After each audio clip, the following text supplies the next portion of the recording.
De volta com Boa Tarde, Cidadão, na Band Natal, chegando em todo o Rio Grande do Norte. Agora vamos conversar com o Pedro Gorque, que é presidente da União Brasileira dos Estudantes Secundaristas. Seja bem-vindo ao nosso programa Boa Tarde, Cidadão. Pedro. Boa tarde, Robson. Muito obrigado pelo espaço. É muito bom estar aqui presente de novo. Obrigado por tê-lo aqui mais uma vez.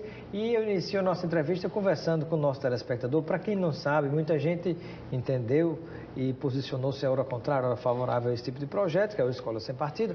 Mas eu queria que você pudesse explicar para a população o que significaria esse projeto se ele viesse a ser aprovado. A gente passou por uma recente vitória, né, no movimento social, movimento educacional, movimento estudantil, que foi o arquivamento do projeto de lei 7.180 no Congresso Nacional, né, de Escola Sem Partido. E muita gente nos pergunta, né, o que é Escola Sem Partido, o que é isso, o que é esse projeto de lei. E eu vou te explicar, Robson, o que é Escola Sem Partido. O Escola Sem Partido é um projeto sem base jurídica, sem base constitucional, sem base popular e sem base científica, feita por pessoas que não conhecem a realidade da escola pública. Sem base científica porque não tem nenhum... Escola pública e privada. E privada também, né? Com certeza, educação no geral. Os educadores das escolas privadas também são absolutamente contrários a esse tipo de projeto. Com certeza, com certeza. Inclusive, o projeto, no processo no STF, que derrubou constitucionalmente, foi pela CONTER, dos trabalhadores da educação privada. Sem base científica porque não tem nenhuma pesquisa sobre o motivo, né, da doutrinação que eles colocam sobre a escola pública, não tem nenhuma pesquisa científica de nenhuma faculdade no Brasil sobre isso. Sem base jurídica e legal, porque, primeiro, foi declarado inconstitucional, né, pelo Supremo Tribunal Federal, processo de ADI, ação direta de inconstitucionalidade, e também fere diretamente o artigo 206 da Constituição, que prevê a pluralidade de ideias, liberdade de cátedra, liberdade de manifestação política, de consciência, de aprender e ensinar, e também sem base popular, porque o problema da escola pública não é essa questão se tem ou se não tem partido, o problema da escola pública é se tem ou se não tem merenda, o problema da escola pública são o número de jovens, né, quase 40% dos jovens de 19 anos que não completam o ensino médio, enfim, são muitos outros problemas da escola pública. Que devem ser discutidas e, na verdade, você acaba desviando o foco quando se discute esse tipo de projeto literalmente sem pé nem cabeça, né? Como é que você pode ter professores em sala de aula que não se posicionem diante de questões fundamentais, né? Sobretudo em história, em tantas outras coisas? Como é que você... Nenhum professor é uma estátua, nenhum professor é um robô. Justamente. O Escola Sem Partido, na verdade, é um espantalho, né, para tirar uma cortina de fumaça, para tirar sobre o problema real da educação, que não é essa questão se não tem partido, na verdade, questões muito mais concretas e fundamentais de financiamento, de estrutura da escola pública. Enquanto esse documento, enquanto a Constituição Federal tiver validade, uma escola sem partido não se cria em nenhum lugar do Brasil. É por isso que foi derrubado pela STF e é por isso que foi derrubado no Congresso Nacional. E tenho certeza que onde for colocado, aqui em Natal, inclusive, nós iremos derrubar com base da Constituição, com base da liberdade e, principalmente, com base de defender uma escola sem nenhuma censura, sem nenhuma mordaça. Mas aqui em Natal vai se tentar colocar? Tentaram colocar aqui na Assembleia Legislativa, né, através dos deputados estaduais. Mas se o Supremo Tribunal Federal, né, a Suprema Corte do país, já decidiu que não é possível esse tipo de loucura. O próprio Congresso Nacional, mesmo com muita polêmica, rejeitou essa possibilidade. Como é que se pode, de baixo para cima, tentar? Não dá certo. É possível, né? Não é possível. Então, quem te espera é que, na verdade, porque o STF julgou o ADI, né, o relator Barroso deu inconstitucionalidade, mas está indo toda a turma do Supremo Tribunal Federal se reunir para decidir sobre essa questão. A gente espera que logo, fevereiro, março, já esteja decidido e que a gente enterre de vez, né, todo esse projeto que vai, enfim, uma caça às bruxas, na verdade, dos professores e professores do nosso Brasil. Há alguma possibilidade de que esse projeto volte a ser discutido no eventual novo governo ou há um tempo onde essa matéria não pode mais voltar à discussão na Câmara Federal ou Senado? Foi arquivado porque em 4 anos tentaram aprovar e não conseguiram. Pode vir através de um novo projeto de lei, né, Escola Sem Partido, mas a gente prevê que deve vir, até porque é das cartas magnas do programa de Bolsonaro, né, do presidente eleito.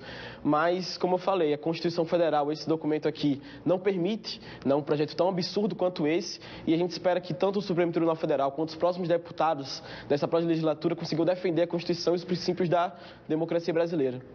Pelo que você tem observado nas discussões no Brasil inteiro, você como representante, presidente da União Brasileira de Estudantes Secundaristas, na avaliação de vocês, isso é uma questão de tentativa de imposição ideológica de extrema direita, como é o caso de Bolsonaro e seus seguidores também no Congresso, ou na verdade isso é literalmente para servir de cortina de fumaça e tentar desviar o foco para outras questões, como vão tentar que é a privatização de Petrobras e de várias outras empresas brasileiras? Eu acho que a Escola Sem Partido é uma junção de 2 objetivos.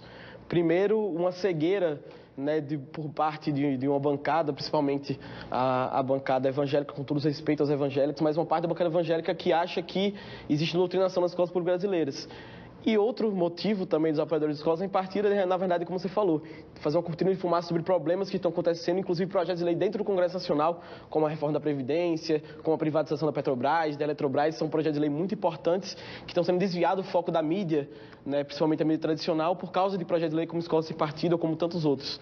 Então, a junção dos objetivos. Primeiro, o objetivo de cegamente tentar defender seus valores, né, seus valores cristãos, seus valores da religião, e o segundo motivo, né, com o interesse de tirar o foco da política, tirar o foco da mídia sobre temas de relevância nacional, como a questão da privatização, como a questão da defesa da soberania nacional. Lamentavelmente se mistura a questão da própria religião com políticas de Estado, né, que deveria abranger a toda a nação brasileira. E eu gostaria que você pudesse falar também um pouquinho a respeito de quais são as outras pautas, ou quais serão as outras pautas de atuação que vocês pretendem debruçar-se sobre elas durante o ano de 2019. Em 2019, o que a gente vem debatendo muito é defender uma coisa, né, como um princípio fundamental, que é defender a Constituição. Né, boa parte do programa educacional, né, do presidente eleito, do próximo ministro da Educação, é inconstitucional, né, através da CF de 88. Da Constituição Federal. Da Constituição Federal. É inconstitucional, por exemplo, o ensino fundamental à distância, né, que é proibido pela LDB, é inconstitucional a escola sem partido, que é proibido pelo artigo 206 da Constituição, enfim. Então, nossa defesa principal vai ser a defesa da Constituição para garantir uma escola pública, gratuita, universal e de qualidade. Então, essa vai ser a nossa defesa indestrutível, né, a defesa da Constituição, a defesa dos valores fundamentais e, principalmente, é claro, da democracia. Porque não tem avanço na política educacional num país que não tem democracia para o estudante falar, para o professor falar, para a população falar. Então, a defesa da democracia, da Constituição e da educação como pública vai ser um dos valores fundamentais para a UBS no próximo período. Tem algum tipo de projeto que tentaram colocar em discussão com o que seria, por exemplo, forças armadas sem partido ou mesmo religiões, principalmente evangélicas, sem partido? Nenhum. Na verdade, inclusive, não pode escola sem partido, mas pode partido com escola. O PRB, né, acabou de ser deferido, né, que o PRB, o partido tem uma nova faculdade lá em Brasília. Ou seja, eu acho muito estranho, como no Congresso Nacional corre um projeto de lei com escola sem partido, mas um partido pode ter uma faculdade e um partido pode ter uma escola. É porque, na verdade, Robson, né, o sentido deles não é tirar o partido da escola, na verdade, é deixar um só partido, que é o partido do senso comum, que é o partido de continuar a desigualdade, que é o partido de continuar uma escola com preconceito, uma escola sem debate crítico. Na verdade, é isso que eles querem. Essa é a programação no mundo inteiro, né, quando se caminha à extrema direita, né, que o primeiro ataque que se faz é na educação, e dentro da educação, principalmente na área de humanas, que é onde está a massa pensante, o senso crítico da população brasileira, sobretudo nessas questões políticas, sociais, econômicas e por aí vai, né? São os primeiros ataques que são direcionados justamente nessas áreas. Justamente. Enfim, eu tenho certeza que tendo escola com partido, tendo esse projeto de lei que é absurdo, vai ter muita luta também no movimento estudantil, assim como teve, né, em todo esse ano de 2018, vai ter muito mais ainda em 2019, e eu tenho certeza que o desafio da nossa geração está posto, que é defender a democracia, que é lutar contra o fascismo e conseguir garantir as instituições democráticas. Eu tenho certeza que nos nossos 70 anos de União Brasileira de Estudantes Secundaristas nós nunca vacilamos, e com certeza não vai ser esse ano 2019 que nós vacilaremos. Continuaremos firmes para defender a democracia e a educação.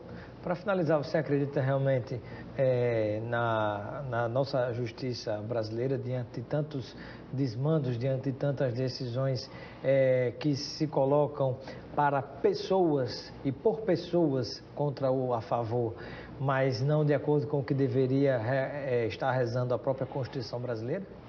Olha, eu acho que existem muitos ditadores de toga. Existem muitas pessoas que usam a toga e usam o martelo da justiça para fazer injustiças contra pessoas brasileiras, contra instituições, contra partidos, mas eu acredito muito na Constituição. Eu acredito muito na democracia e eu acredito muito no valor da justiça. Então, eu tenho certeza que, queiram ou não queiram os juízes, né, como fala nossa música de carnaval, e daqui a pouco está chegando o carnaval, o nosso bloco é de fato campeão.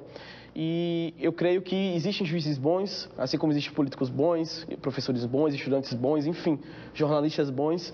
E eu tenho certeza que esses bons juízes vão conseguir garantir, né, as instituições democráticas, vão conseguir garantir o cumprimento da justiça. Então, nessas pessoas eu tenho fé, e não em Sérgio Moro, e não em outros juízes aí que são de verdadeiros ditadores de toga, que que usa a justiça para fazer injustiças contra pessoas e contra partidos. Agradeço a participação de Pedro Gork, presidente nacional da União Brasileira dos Estudantes Secundaristas. Seja sempre bem-vindo ao nosso programa e receba o kit de produtos Lucena para você aproveitar com seus amigos e familiares. Muito obrigado, Robson. Bom final de ano, feliz 2019 para todo mundo. Para todos nós. Daqui a pouquinho, depois do intervalo, voltaremos conversando sobre turismo com Aurilene da Auritour. Eu volto já.